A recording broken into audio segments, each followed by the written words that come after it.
అందరికీ నమస్తే ఫ్రెండ్స్. అందరు ఎలా ఉన్నారు? బాగున్నారా? ఇంట్లో వాళ్ళు ఎలా ఉన్నారు? అందరూ బాగున్నారని అనుకుంటున్నాను. మీకు ఒక సామెత తెలుసా? అడవిలో పుట్టింది, అడవిలో పెరిగింది, మా ఇంటికి వచ్చింది తైతక్కలాడింది. ఇప్పటివరకు మీకు అందరికి తెలిసిపోయి ఉంటుంది. అది చల్లకవ్వం.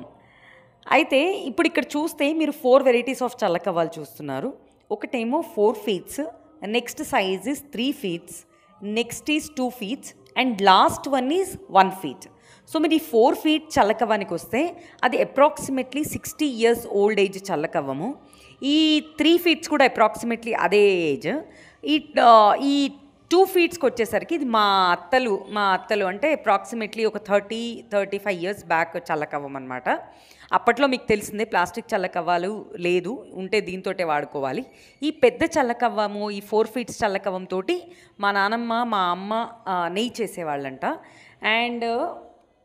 And at the same time ఇవి 2 ఉన్నాయి కదండి, ఈ 2 ఫీట్స్. ఈ 2 ఫీట్స్ దాంతో ఏమో రెగ్యులర్గా చెంబులు కాదు, అప్పుడు బిందెలో చల్లగిల్ల కొట్టేవాళ్ళంట. ఈ చల్లని చేసి నెయ్యి అంతా తీసేసి రెగ్యులర్గా అంటే మా చుట్టూతల వాడలో ఉన్నటువంటి వాళ్ళందరికీ మా నాన్నమ్మ గారు చల్ల డిస్ట్రిబ్యూట్ చేసేదంట. అది ఇవి వాళ్ళు చెప్తుంటే, మా అమ్మ చెప్తుంటే ఇవన్నీ చిరు జ్ఞాపకాలు, లైక్ చాలా హ్యాపీగా అనిపిస్తున్నాయి ఫ్రెండ్స్. మీ ఇంట్లో మీ తాతలు ముత్తాతలు మీ నాన్నమ్మ గారు వాళ్ళు యూస్ చేసినటువంటి ఏమైనా యాంటిక్ వస్తువులు ఉన్నాయా? ఉంటే ఒక్కసారి కమెంట్ చేయండి please. I will be waiting for you. And at the same time మీకు ఇట్లాంటి యాంటిక్ వస్తువులు ఇష్టమా?